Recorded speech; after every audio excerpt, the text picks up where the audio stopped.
ऋतधामापराजित दुरावह प्रणवात्मिक अधिकस्वरातुतिशारद नमोऽस्तु ते।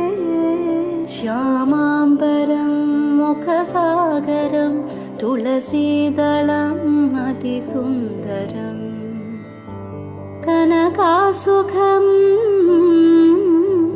नारीव